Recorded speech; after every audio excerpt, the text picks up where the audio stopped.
Hello प्यारे प्यारे छोटे छोटे अच्छे अच्छे बच्चों, गुड मॉर्निंग। कैसे हो सब लोग? पढ़ाई में मज़ा आ रहा है? अपने वर्क को आप लोग कंप्लीट रखिएगा, कोई भी कंफ्यूज़न मत क्रिएट कीजिएगा, ठीक है?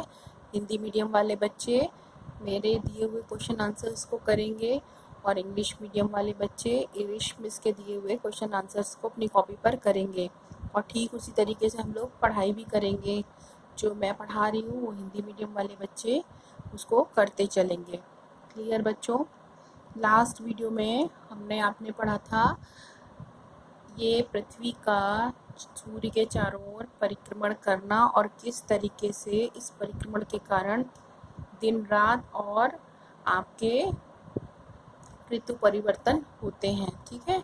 ये हम लोगों ने लास्ट में इतना हम लोगों ने जाना था कि 21 मार्च को हमारी पृथ्वी सूर्य के ठीक सामने होती है, मीन्स उसकी जो भूमध्य रेखा होती है वो सूर्य के ठीक सामने होती है। इस वजह से 12 घंटे का दिन और 12 घंटे की रात होती है, यानी रात और दिन हमारे बराबर होते हैं 21 मार्च को।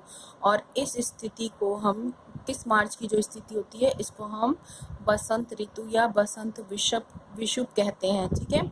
उसके बाद पृथ्वी राउंड करते हुए यहाँ पहुँचती है 21 जून को। 21 जून की स्थिति में सूर्य जो होता है वो हमारा कर्क रेखा पर सीधा चमक रहा होता है।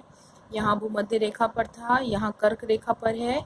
कर्क रेखा पर सीधे चमकने के कारण उत्तरी गोलार्ध में जिसमें हम रह रहे हैं, उत्तरी गोलार्ध में दिन बड़ा होता है, गर्मी ज़्यादा होती है, ठीक है? और इसके जस्ट उल्टा दक्षिणी गोलार्ध में दिन छोटा होता है और ठंड पड़ रही होती है, क्योंकि यहाँ तक सूर्य की किरणें नहीं पहुँच पाती, कम पहुँचती हैं, और यहाँ पर सूर्य की किरणें अधिक पहुँचती हैं। इतनी बात आपको समझ में आ गई बच्चों? और इस स्थिति को 21 जून की स्थिति को हम क्या कहते हैं?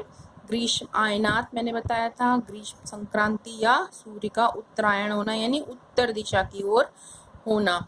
और इस दिन 21 जून के मध्य में आपके दिन और रात दोनों बराबर होते हैं, ठीक है? नहीं सॉरी, इस दिन बड़े होते हैं। 21 जून को आपके दिन बड़े होते हैं, ठीक है बच्चों? आ गई बात समझ में? और उसका कारण ये होता है कि जैसे जैसे हम इस भूमध्य रेखा से ऊपर की ओर कर्क रेखा की ओर बढ़ते चले जाते हैं तो जो सूर्य का प्रकाश होता है वो उत्तर की ओर फैलता चला जाता है, ठीक है?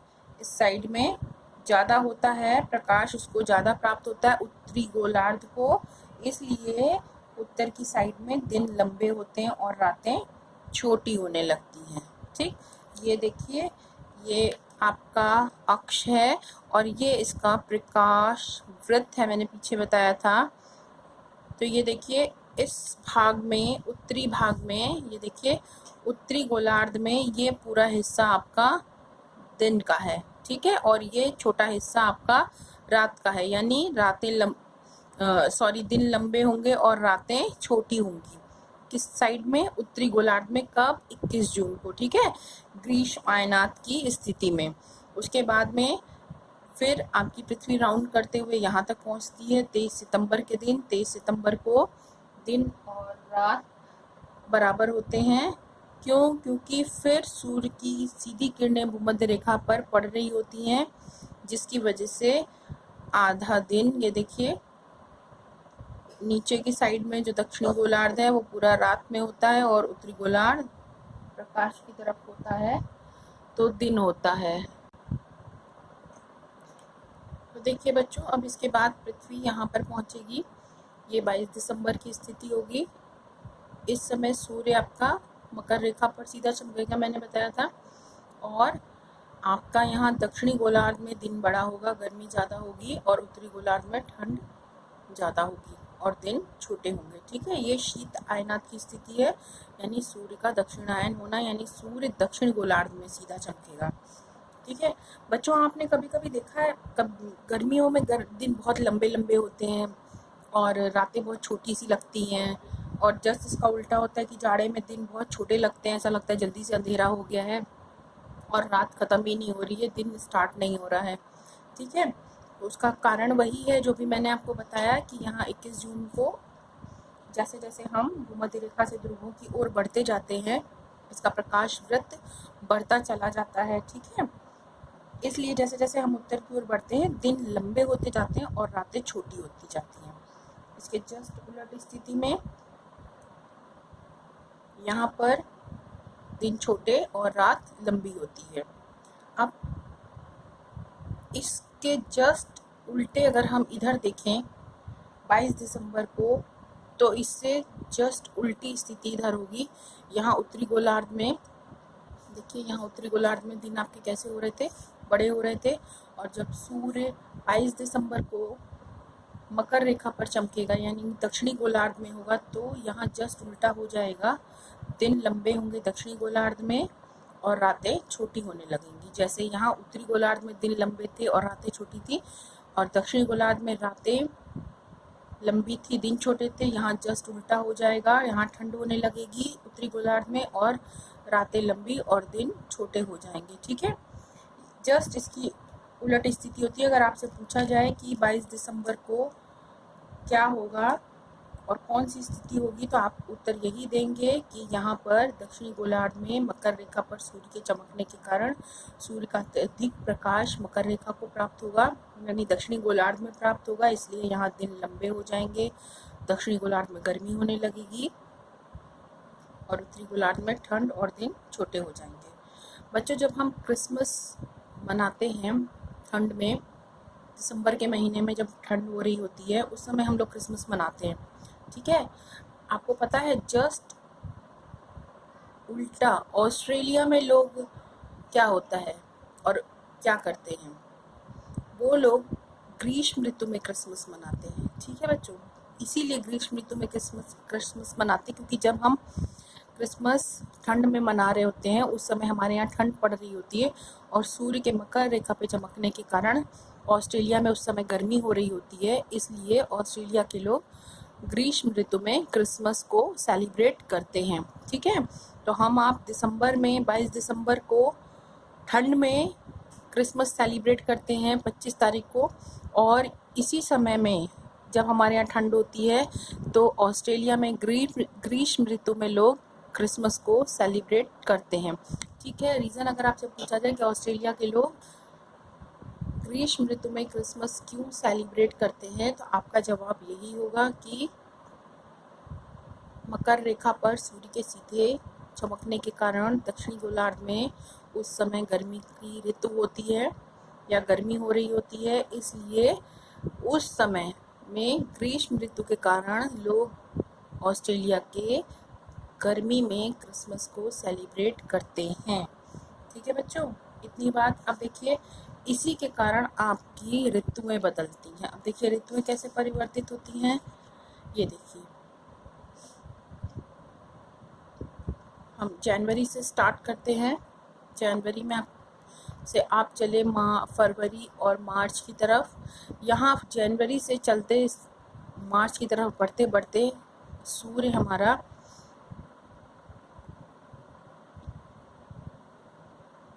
दक्षिणी गोलार्ध की तरफ बढ़ने लगता है। ठीक है,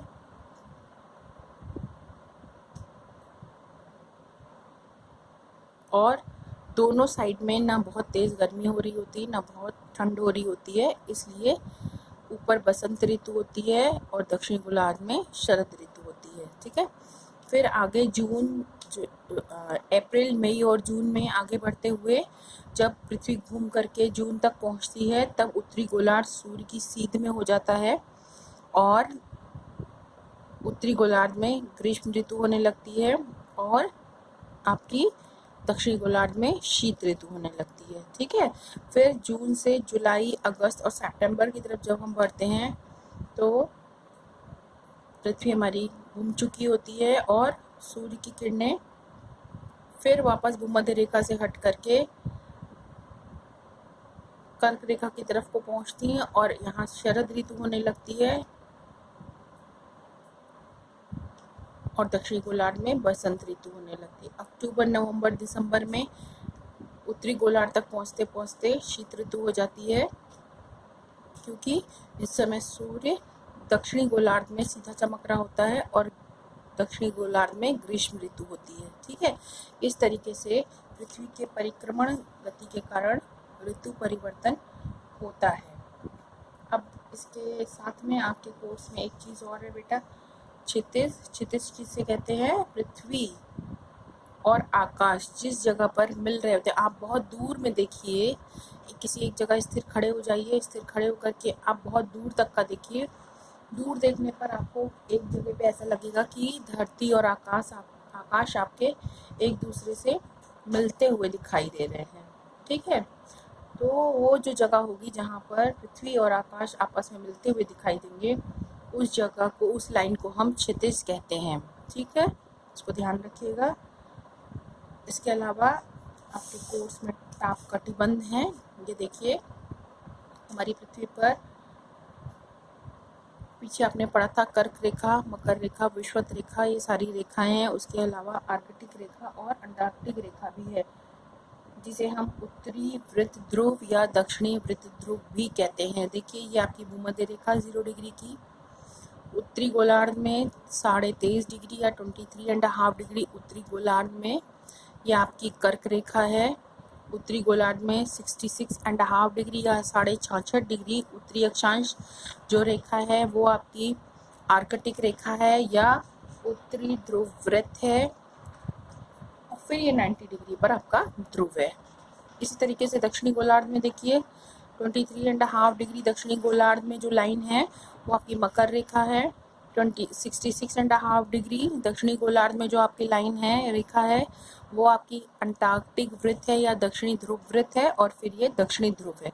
ठीक है, तो इनके आधार पर हमने अपनी पृथ्वी को बांटा है, जिसमें 0 डिग्री से लेकर के 23.5 डिग्री उत्तरी अक्षांश, 23.5 डिग्री दक्षिणी अक्षांश, मीन्स कर्क रेखा से मकर रेखा के बीच का जो भाग है वो आपका उष्ण कटिबंध, ताप कटिबंध के रूप में जाना जाता है। ठीक है, ये येलो वाला पार्ट पृथ्वी के ताप कटिबंध आपके एक उष्ण कटिबंध है, एक उत्तरी और दक्षिणी शीतोष्ण कटिबंध है, और एक शीत कटिबंध है। ठीक है, 3 कटिबंध हैं आपके, उष्ण, शीतोष्ण और शीत। उष्ण का मतलब गर्म, शीत का मतलब ठंडा, और शीतोष्ण का मतलब ना बहुत ठंडा ना बहुत गर्म, बीच का।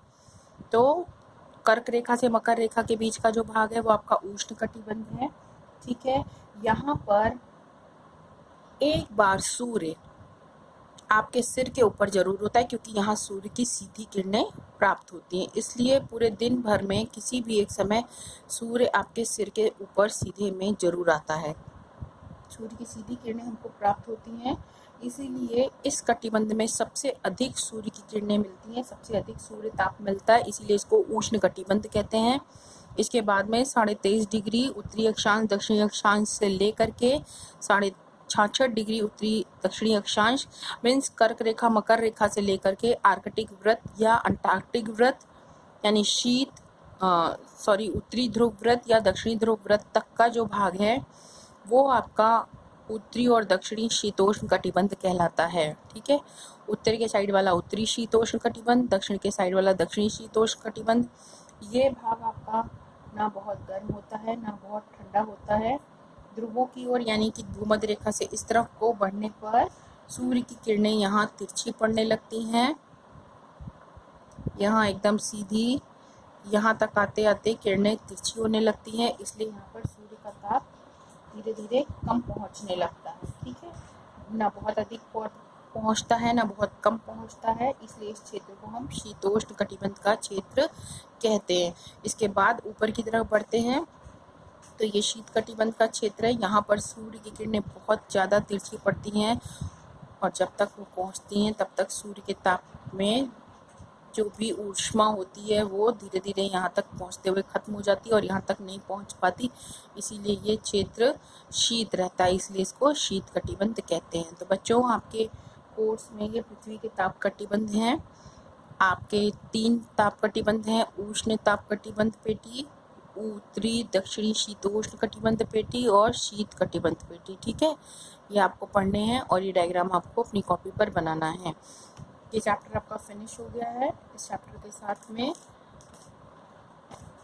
इस चैप्टर का काम ख़त्म हो गया है। ये आप अच्छी तरीके से पढ़ लीजिएगा, जो चीज़ नहीं समझ में आएगी उसे पूछ लीजिएगा। इस चैप्टर के क्वेश्चन आंसर का PDF मैं आपको इसी के साथ में भेजूंगी, जिसको कि आपको अपनी कॉपी पर करना है। ठीक है बच्चों, आपने पहले कैसे किया वो मुझे नहीं मालूम है, लेकिन इस चैप्टर के क्वेश्चन आप ब्लू पेन से लिखेंगे, क्वेश्चन ब्लैक पेन से लिखेंगे और आंसर ब्लू पेन से लिखेंगे। लेफ्ट साइड वाले पेज पर कुछ नहीं बनाना है, सिर्फ डायग्राम बनेंगे, वहाँ लिखने का कोई काम नहीं करना है। और राइट साइड वाले पेज पर आपको लिखना है। हर क्वेश्चन के बाद एक लाइन छोड़िएगा, जिससे साफ सुथरी आपकी कॉपी दिखाई दे और आपको भी पढ़ने में आराम रहे। क्लियर है बच्चों? ठीक है, जो भी वर्क मैं भेज रही हूँ वो ऑल टोटल आपको कॉपी पे करना है। इसके अलावा एक चीज़ और आपको ध्यान रखनी है, पूरा चैप्टर थॉरोली पढ़िएगा, ठीक से पढ़िएगा, इसलिए कि एग्ज़ाम में आपके चैप्टर के बीच में से भी क्वेश्चन आंसर पूछे जाते हैं। वो किसी भी फॉर्म में पूछे जा सकते हैं, चाहे वो फिल इन दी ब्लैंक्स के रूप में हो, ट्रू फॉल्स के रूप में हो, या शॉर्ट आंसर्स के रूप में हो, किसी भी फॉर्म में पूछे जा सकते हैं। तो प्लीज़ बच्चों, इसलिए इस हैबिट को अभी से अपने डाल के रखिए कि चैप्टर के बीच में से कहीं से भी कोई भी क्वेश्चन आपसे पूछ लिया जाएगा। क्लियर है? बाद में मत बोलिएगा कि ये क्वेश्चन बुक में नहीं था लेकिन पता नहीं कहाँ से दिया गया है। तो वो आपके चैप्टर के मिडल या बीच में से कहीं से भी किसी भी पेज से पूछा जा सकता है, बस सिलेबस के बाहर से नहीं पूछा जाएगा, ये ध्यान रखिएगा। तो इसलिए प्लीज़ अपने चैप्टर को ठीक से प्रिपेयर करिएगा। Thank you.